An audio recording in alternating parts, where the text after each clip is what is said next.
There we go. Good evening. Good to be here again tonight.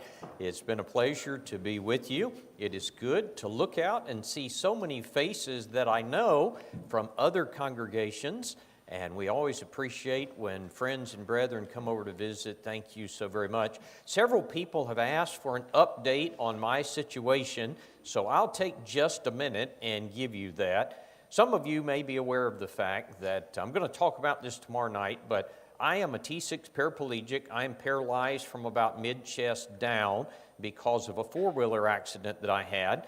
But I have applied for a study through a clinic, a VA clinic in Cleveland, Ohio. This would give me a neural implant that would allow me to stand. It strengthens my core. And they interviewed me as a potential candidate. And so I went through several levels of screening. I went to Cleveland and I met with them, and they first put it on your outside to test you. So they wrapped it around my core. I have no core muscles. And so they wanted to test me. They handed me a box of rocks and they said, hold this out in front of you. And I said, I can't, I'll fall over. That's why you notice my chair leans back, because I can't even support my body weight. So they said, no, just do it. So I got it just a few inches and I just fell over. And then they hooked up these diodes and they turned on the electricity, and I felt like it just strengthened. I felt so strong. And they said, now hold out the box of rocks. And I did several times and I had no problem. Then they turned it off and I slumped over, and the therapist said, now sit up. She said, I'm going to try to pull you over. And I said, well, that would be easy. And she's a thin, small lady, and with no effort, she just pulled me over. And then she turned it back on, and I sat up straight, and she said, now, don't let me pull you over. And she couldn't do it. And I felt so strong, after a minute, I yanked her over. And I thought, I haven't felt like that in 6 years. So then they hooked it up to my legs, and they stood me up, and they turned it on. And when they turned it off, or when they turned it on, I fell. My legs were not strong enough to support myself. It's been 6 years since I've used them, and the muscles have just atrophied. I guess the core gets a little bit of work from me moving around, but the legs had nothing. And so they said, something's got to be done with that. So they sent me home with an E-stem type unit, if you're familiar with that sort of thing. It's kind of like a TENS unit. And they hook it up I hook it up every night to my legs. I've got to hook these diodes all over my legs, and then I just lay there, and it stimulates my legs, and one will get stimulated, and it will tighten up, and then it will relax, and then the other. And so I lay there and work out doing absolutely nothing. It's nice.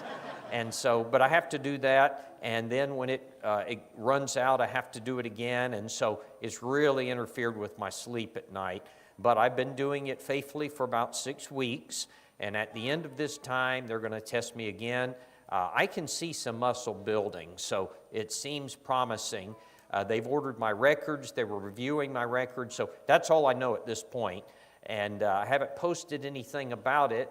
I actually did a video of the whole process, but then the VA said, you're not allowed to post that without VA permission. And so I haven't posted it, but if anybody wanted to see it privately, they said I could do that. So I appreciate your interest and your concern, and I'll fill you in a little bit more tomorrow night with some more details. Where do we go when we die? That's what we're going to talk about tonight. It was 2018. It was just less than a year before I had my accident. I was the preacher at the South Haven Church of Christ in South Haven, Mississippi. We were having the last night of our lectureship. Brother Robert Taylor was speaking. As we finished that evening, I was standing in the foyer and shaking hands, and my phone began to vibrate, and I picked it up, and it was Sherry, and she said, you need to get to the assisted living home. My daddy's dying. I ran outside, and I jumped in my truck, and I headed to Wesley Meadows. When I got there, I went into the room, and in the room there was Sherry, her sister Brandy, a hospice nurse, and Sherry's dad. Her dad was breathing erratically, just and the nurse said he'd been doing that for about 3 hours. She said he won't let go. He needs somebody to tell him it's okay to let go. And I went over to him and I put my hand on his chest and I said, Frank, I'm here. I'm here with Sherry. Brandy's husband was coming from Arkansas. I said, go be with Jane. His wife had passed just a few months prior from ALS. Frank had stomach cancer. I said, it's okay. Go be with Jane. Go be with the Lord. And within moments, he settled down and he passed. I really believe he did not want to die and his daughters be there alone. He was waiting on me to get there. And when I said it's okay to go, he went. He was fighting it. We can't help but wonder what happens at a moment like that. He was a faithful Christian. What was going on in that room beyond our ability to see in the spirit realm? It's what we're going to talk about tonight. Where do we go when we die? Now, the religious world, the world in general, has given us all sorts of answers to that question. You know, you've got some that have put forth the idea of reincarnation. You die and your soul comes back in another being, an animal. If you've lived a bad life, you might come back as an animal. If you've lived a good life, you might come back as a human being. If you lived a really good life, you might come back as a rich, good-looking human being. And, you know, some people have the idea, don't swat that fly, it might be Uncle Ricky, that sort of thing. And, of course, the Bible doesn't teach that. Some people have the idea of ghost. You die, and your soul or your spirit will haunt a particular area. The Bible doesn't teach that. And of course, the Roman Catholic Church has given us the concept of purgatory. That is, you die and you will go to, if you're not ready to go to heaven, you go to a temporary place of suffering called purgatory until you've paid your debt, and then you can move on to reward. The Bible certainly doesn't teach that. And then, very popular in our day and age is the idea that when you die, you cease to exist. You are no more. The Bible absolutely does not teach that. As Christians, we can know the answer to the question, not only where we came from, but we can know where we're going. And that's what we're going to talk about tonight. Here's a chart that we put together years ago, and it traces the journey of the soul. And that's what we're going to do tonight, is trace the journey of the soul.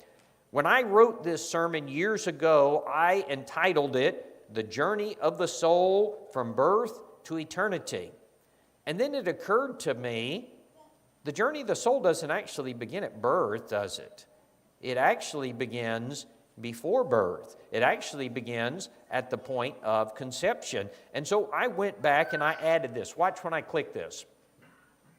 I added the soul coming down from heaven because when you read in Ecclesiastes chapter 12 and verse 7, you read something important about the soul. We usually use this talking about the end of life, but it tells me something important about the beginning of life. It says, then shall the dust return to the earth as it were, and the spirit shall return to God who gave it. God gives us our soul. Hebrews 12 and verse 9 calls God the Father of spirits. And so what that means is at the point of conception, when the egg meets the sperm and that new teeny tiny baby life is formed, God gives that child a soul. And so we're made in the image of God. Mom and Daddy might determine what that child looks like, but they don't give him his soul. God gives him his soul. And so, the Bible says in Genesis chapter 1 and verse 26, God said, let us, the Godhead, make man in our image, after our likeness. What does that mean, that I'm made in the image of God? You ever thought about that? I think there's a lot of things entailed in that, but I think primarily it has reference to the fact that I have a soul. I am a soul, in fact, is a better way to say it. I'm going to live eternally somewhere. Animals don't have that. We're far superior to the animals in that sense. And so what we're going to do tonight is we're going to trace the journey of the soul. You see the world. This is where we're going to start the journey.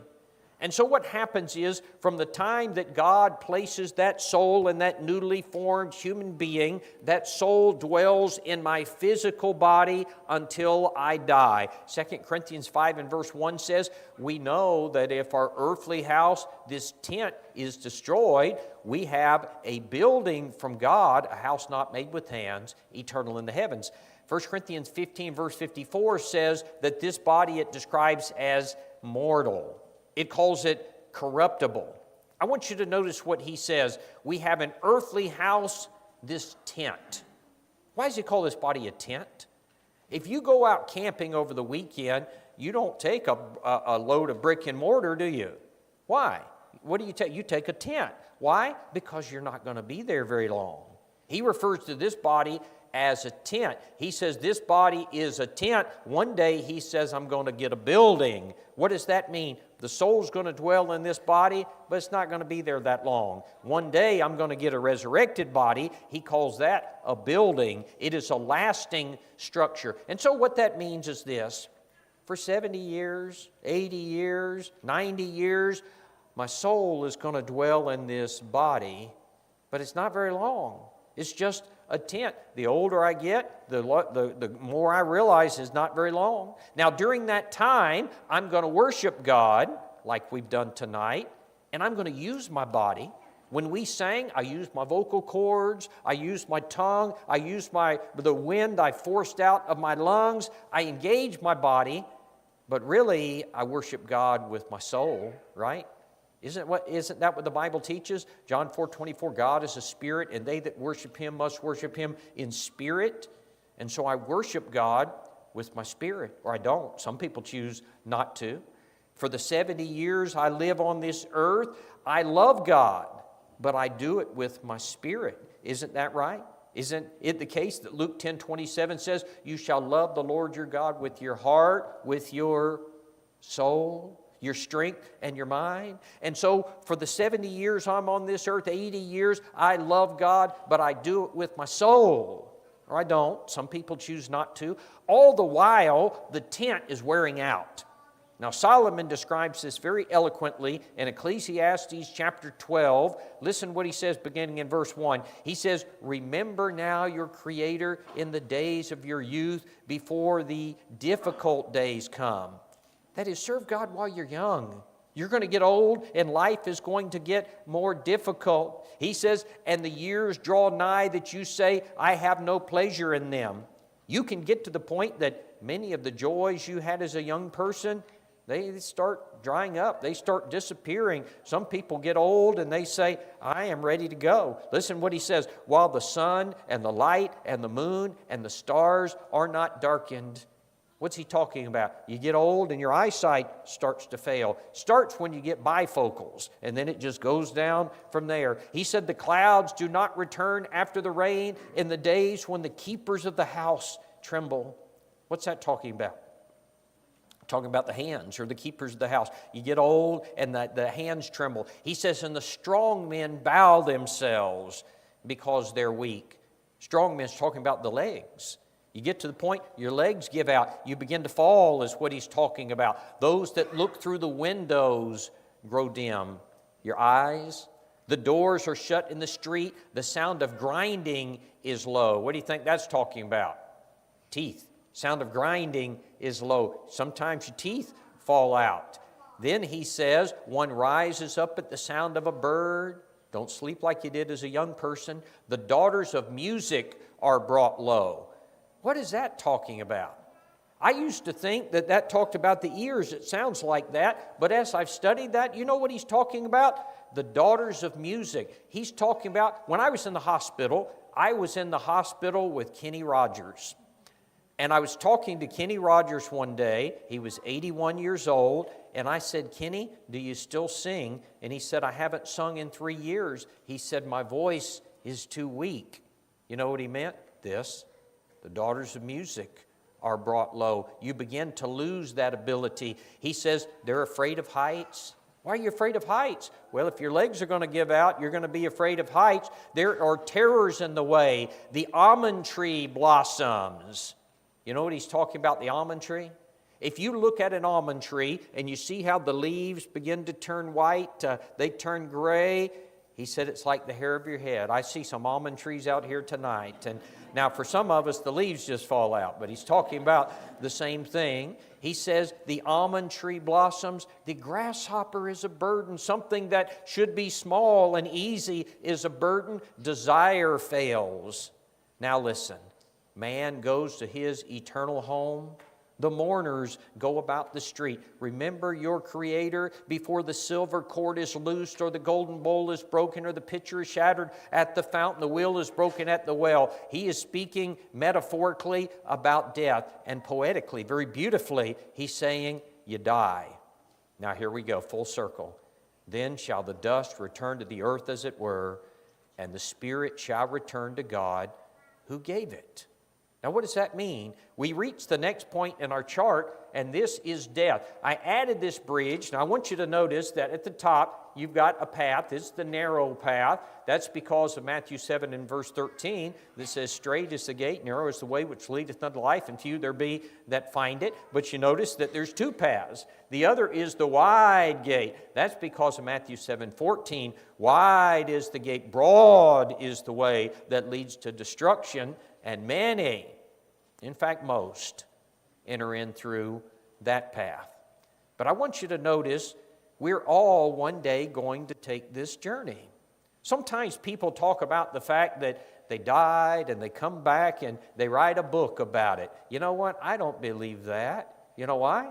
Hebrews 9:27 says, it's appointed unto men once to die, and after this, the judgment. Since the days of the miraculous, man dies only one time, but we're all going to take this journey. You say, we know that, Don, but what happens when we die? For 75 years, my soul's been in this body. What's going to happen when it leaves this body? Psalm 90 and verse 10 says, the days of our years are 70 years. If by reason of strength they are 80 years, yet their boast is only labor and sorrow. It is soon cut off and we fly away. That is, he says, you're going to live to be 70 years, average. If you're strong, you're going to live to be 80 years, but then you're going to die, and listen, and we fly away. Part of me that is me is going to fly away. There is an interesting website called Death Clock. You can go to Death Clock, and it uses an insurance algorithm. And you'll put in the date of your birth, and it will ask about your body mass index. Do you smoke? How do you eat? And based on insurance credentials, it will tell you the day you're going to die. And then it has the seconds ticking down. It is very sobering. I used it for an invitation. I've used it in several sermons. And I did on one occasion. We had a lady in the congregation. She was in her 80s. And she came and she said, Brother Don, would you put in my information and let me see what it says? And I said, sure. And I put it in, and I looked at her, and she said, what does it say? I said, sister, it says you have expired. So we're all going to die. Genesis 35 and verse 18 describes the death of Rachel. Listen to the language. And it came to pass as her soul was in departing. That's the Bible definition of death. The soul is departing. James 2:26 says the body without the spirit is dead.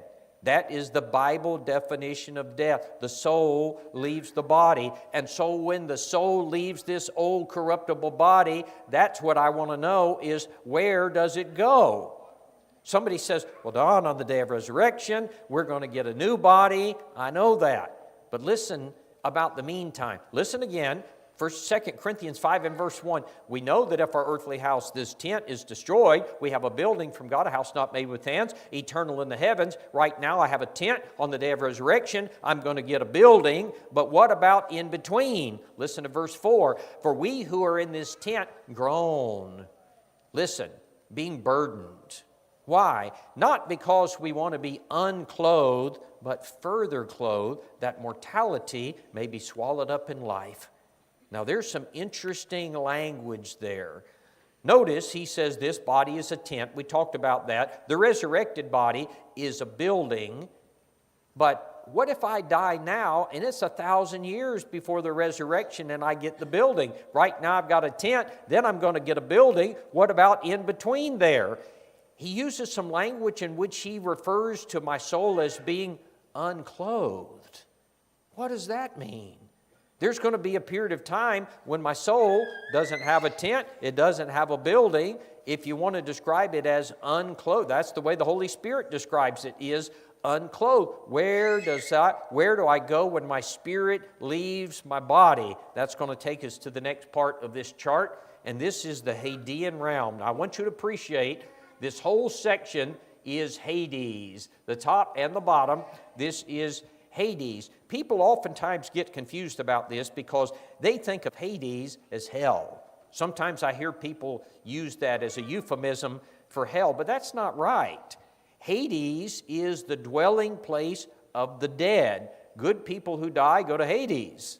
Bad people who die go to Hades. I'll tell you the reason we're confused about this is because of the King James Version of the Bible.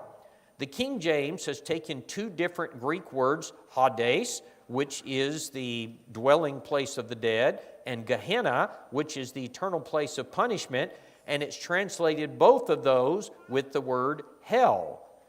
But that's not an accurate translation. And so it's caused us confusion. Incidentally, the King James is the only version. Every other version translates those two as two separate words. And so it's confused us. I'll give you an example. Matthew 16:18, Jesus said, "Upon this rock I will build my church, and the gates of hell shall not prevail against it." That's not Gehenna, that's Hades. What Jesus was saying is this. Remember, for 3 years he's been saying, "The kingdom of heaven is at hand. I'm about to build my kingdom." But now he's about to die. He's about to go into the realm of the dead, into Hades. He says that I am about to die, but I'm going to build my church. Upon this rock I will build my church, and the fact I'm going into Hades is not going to stop it. He's not talking about hell, he's talking about Hades. If you don't understand the distinction in these two words, it's going to cause you a lot of confusion. Now, incidentally, in the Old Testament, the word, of course, the Old Testament's in Hebrew. The Old Testament word for Hades is Sheol. In the New Testament, it's Hades. It's the same place. One is Hebrew, one is Greek. It is the dwelling place of the dead. Once you understand that all people who die go to Hades, it will clear up some things for you. For example, Acts 2 and verse 31 refers to Jesus after his death as being in Hades. If you read the King James, it refers to Jesus as being in hell. Dear friends, Jesus did not go to hell when he died, but he did go to Hades. Remember Luke 23:43, what he said to the thief on the cross, "Today thou shalt be with me in paradise." When you understand that paradise is in Hades, then those passages make perfect sense. Now, in Hades, there's a place where the righteous go to await judgment. There's likewise a place where the wicked go to await judgment. The best description I know in the Bible of Hades is, of course, in Luke chapter 16. I want to read it, and then we'll discuss it. Luke 16, beginning in verse 19, says, I'm going to read from the Old King James. "There was a certain rich man, clothed in purple and fine linen, and he fared sumptuously every day. And there was a certain beggar named Lazarus, which was laid at his gate, full of sores, and desiring to be fed with the crumbs which fell from the rich man's table. Moreover, the dogs came and licked his sores. And it came to pass that the beggar died and was carried by the angels to Abraham's bosom. The rich man also died and was buried, and in hell," it's the word Hades, "and in Hades he lifted up his eyes, being in torment. And he seeth Abraham afar off, and Lazarus in his bosom. And he cried, and he said, Father Abraham, send Lazarus that he may dip the tip of his finger in water and cool my tongue, for I am tormented in this flame.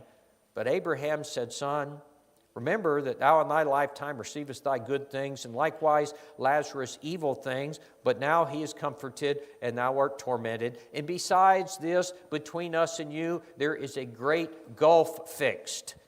He said, so you can't cross from one side to the other. Now, I want to talk first about the top of this chart. This is the place where Lazarus went. This is the place known as paradise. We are told that Lazarus died and he's carried by angels to Abraham's bosom.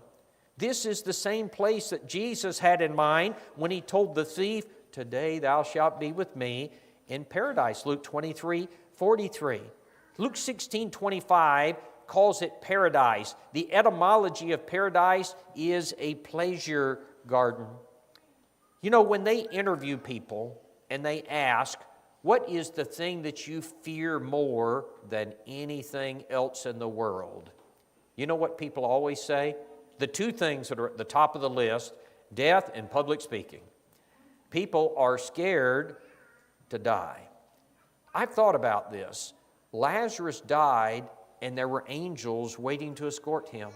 When a righteous person dies, there are angels waiting to escort him. Could that be because we are so afraid of it? The thing which we fear most, the moment that I die, there's angels waiting to take me by the hands and escort me. The night my father-in-law died, as a faithful gospel preacher of decades, I believe there were angels in that room in the spirit realm, beyond my ability to see. But there were angels who escorted him to paradise. Sometimes when a person has lost their wife or their husband of many years, they will say, "I can't even go in that bedroom anymore." That's where their hospital bed was. If they were a faithful Christian, have you thought about the fact that there were angels in that room? Maybe it'll make you think about it in a different way.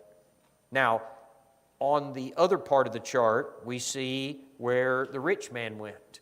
This is the part of Hades known as torment. This is Tartarus in the original Greek. Peter talks about this in 2 Peter 2 and verse 4 when he says, "If God spared not the angels that sinned, but cast them down to Tartarus and delivered them into chains of darkness." This place is described in Luke 16 this way. Luke 16:22 says, "The rich man also died and was buried." Notice he did not have an escort of angels waiting on him. He died and he was buried. Verse 23 says, "And in hell, Hades, he lifted up his eyes, being in torment." I've got a sermon that I preach, the whole sermon is just about that moment. The miseries of that moment. But would you appreciate very briefly that the rich man is burning in fire? And the rich man is crying and begging for mercy? He believes that one drop of water on the tip of his tongue would bring him a moment's relief. And he's been doing this for thousands of years. Would you likewise appreciate that every person from the beginning of time until now who has died lost in the sight of God is in this same situation? Some of them have been there for moments. Some of them have been there for thousands of years. Another thing I want you to notice is that there is consciousness in the Hadean realm. There is a doctrine that is taught by some called soul sleeping. Soul sleeping, the Jehovah's Witnesses teach this. It teaches that when you die, you just become unconscious and you're not aware of anything until the resurrection. Friends, this passage, as well as many others, teach me that when I die, I am very much aware of what is going on. The rich man is crying in pain. Lazarus is comforted. Psalm 116 and verse 15 says, "Precious in the sight of the Lord is the death of his saints." I don't think the Bible's saying what's precious to God when you just become unconscious. I don't think that's what he's teaching us. I preached one time in McMinnville, Tennessee, not that far from here, and it was a sermon, it was kind of similar to this.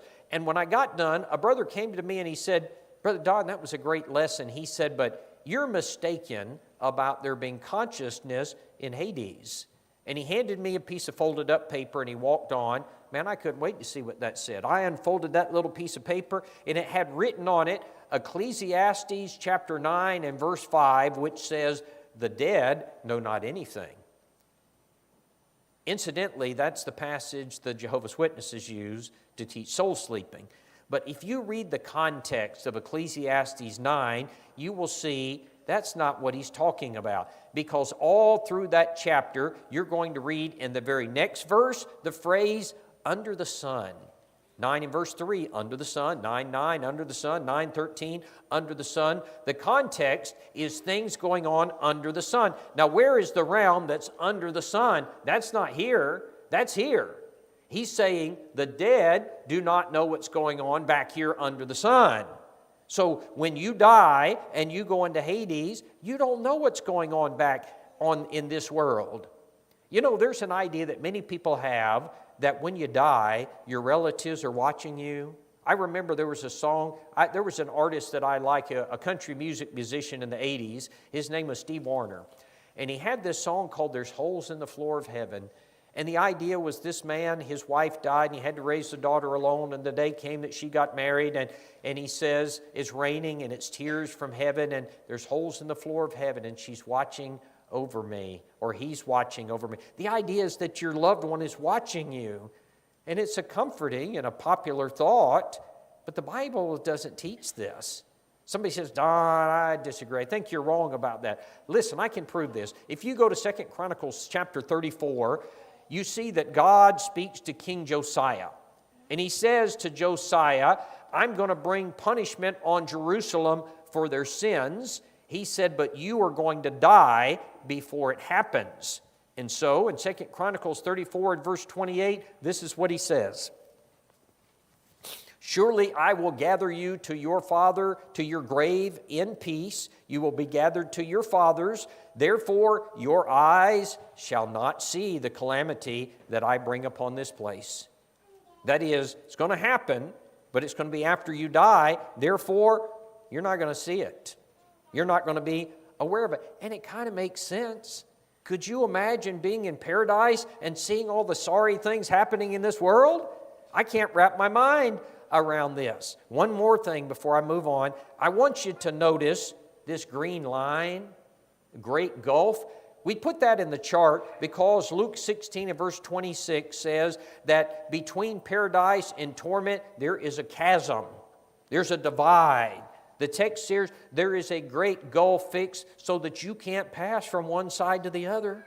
You know what that means? The Catholic doctrine of purgatory is false. If you die and you go into the realm of suffering, you will be there until the day of judgment where you stand before God. That means that every person who has ever died lost in the sight of God is still there. Some of them have been there for seconds, some for weeks, some for months, some for thousands of years.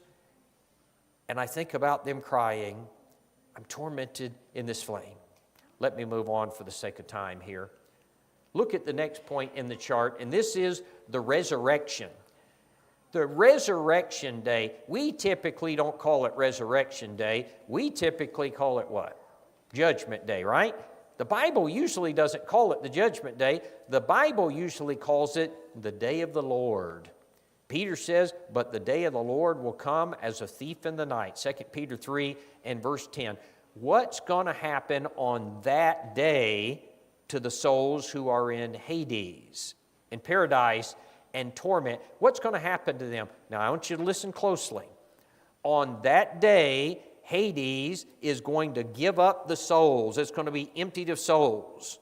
On that day, this earth is going to give up its bodies. There's going to be a resurrection of the bodies, and the soul and the body is going to be reunited. Now hold on, because I know what you're thinking. Matthew 5 or John 5 and verse 28, Jesus said, the hour is coming in which all that are in the graves, this is the Greek word for tombs, shall hear his voice, and they shall come forward, they that have done good into the resurrection of life, they that have done evil into the resurrection of damnation. And so we're going to have a resurrected body. That's the building, not the tent. It's going to be the building. And so the body's going to be different. It's not going to be this body. The resurrected body is not going to be the same particles, if you will. It's not going to be the same material, if you will.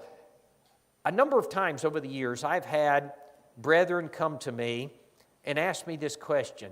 Don, is it wrong to get cremated? I remember an older sister, she said, is it wrong to be cremated? And I said, no. Why would it be wrong to be cremated? And she said, it just seems like it's going to be a problem on the day of judgment. Brethren, it is not going to be a problem.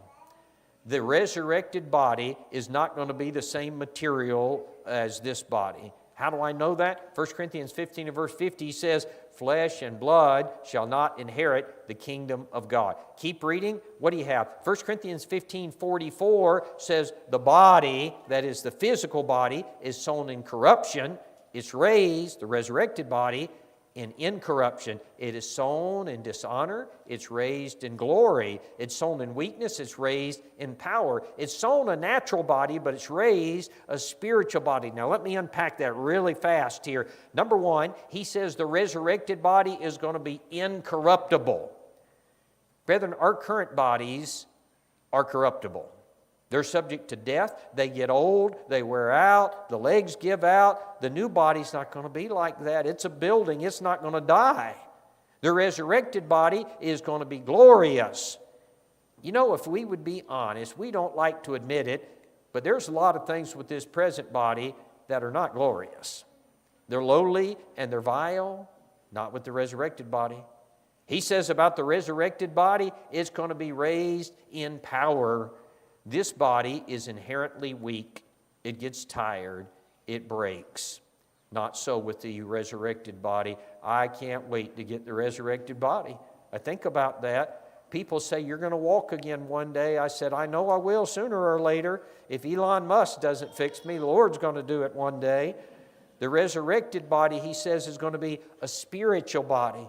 And so the day of resurrection is going to be a day, Hades will be no more. It's going to be destroyed. We're going to get our resurrected bodies. Now somebody says, but Don, what about those of us who are still living? What's going to happen to us? Well, 1 Corinthians 15:52 answers that. He says, in a moment, in a twinkling of an eye, at the last trump, the dead shall be raised incorruptible. That's the people in the realm of the dead, the Hades. They shall be raised incorruptible. Now listen, and we shall be changed. We're going to be transformed. We're going to get that new resurrected body, and then we're all going to go before the judgment bar of God. That takes us to the next part, the judgment day. After both the good and the bad have the resurrected bodies, we're going to stand before the throne of Christ. Matthew 25:32 says, all nations shall be gathered before him, and he shall separate them one from another, as a shepherd divides the sheep from the goats. Friends, on that day, all of humanity is going to stand before God. The rich man and Lazarus will stand before God. Abraham, Isaac, and Jacob will stand before God. Ahab, Jezebel, and Judas will stand before God. Romans 14 and verse 12 says, so then every one of us shall give an account to God. 2 Corinthians 5 and verse 10 says, for we must all appear before the judgment seat of Christ, that every one may receive the things done in his body according to that which he's done, whether it be good or bad. Now some people say, but what's the point of the judgment? If you've already been in paradise or torment, kind of seems like you've already been judged. But see, we're not thinking about that right. We are thinking about the judgment day like God's going to weigh it and say, okay, you get to go to heaven. Okay, you're going to go to hell. It's not going to be like that. God knows the moment you die where you will spend eternity. We should probably more accurately refer to it as the pronouncement of Judgment Day. It will be the day in which God tells the reasons why you were lost. I was hungry, you didn't come to me. Was thirsty, you did not give. He's going to state the reasons why you are lost. Now somebody says, Don, it still seems unnecessary. The righteous and the wicked already know where they're going to spend their eternities. I want to suggest to you several reasons why the judgment is very important. Number one, for those of us who are still living, it's important. We haven't been in paradise or torment. Number two, it's important so that righteousness may be displayed. You say, what are you talking about? I want you to think about this. The last time that the world saw Jesus Christ, he was condemned as a criminal. But friends, on that day, the whole world is going to see him as the righteous judge. Number three, it will be a day of exposure. The reasons why a man is lost will be stated. The reasons why a man is saved will be heralded. I don't believe there will be any person in hell who doesn't know why he's there. And likewise, there won't be any person in heaven who doesn't know why he is there. The judgment day is oh so important. Now that takes us to the last part, and this is eternity. Matthew 25:46, the Lord says, "These shall go away into everlasting punishment, but the righteous into life eternal." Man has been created in the image of God. And thus, we have been given an eternal soul, a soul that will never cease to exist. Have you ever thought about the fact that you will never cease to be? You will be somewhere forever. Now, you see on the chart two alternatives for where you will spend eternity. One is a place of eternal bliss.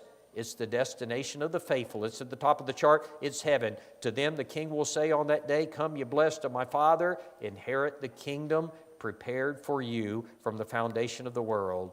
Matthew 25:46, it's life eternal.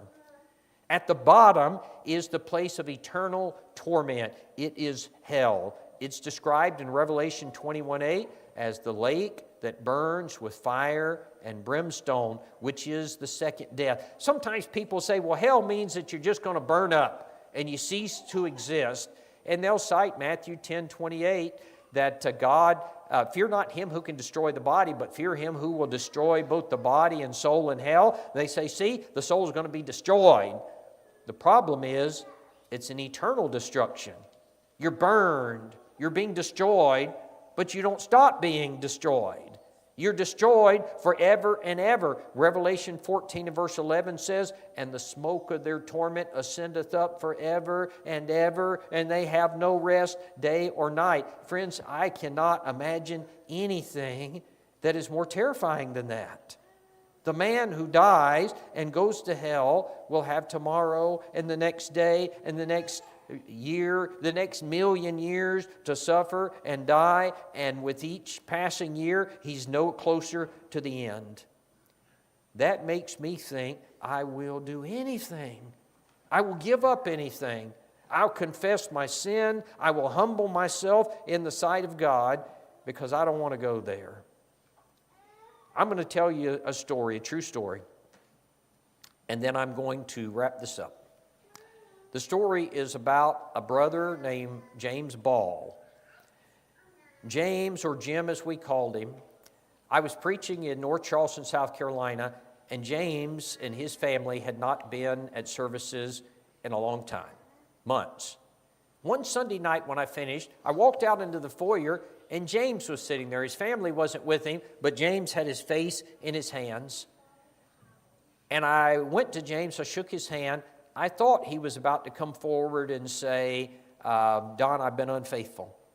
I've told this story a lot of times, and his widow reached out to me, and she said, I heard this, and you've been telling my story wrong, and it grieves my heart. She said, I want to tell it right.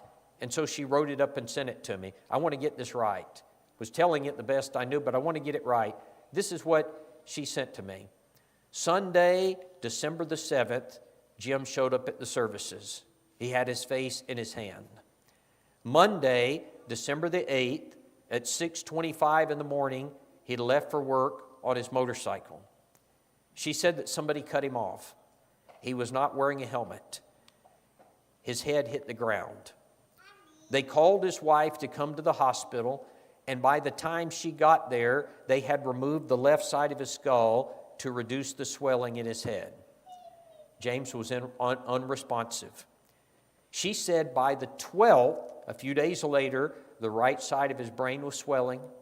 His wife said she was sitting next to him in the bed, and I'm going to read to you what she wrote to me. She said, I reached over and I grabbed Jim's hand. A bit later, he squeezed my hand. It scared me.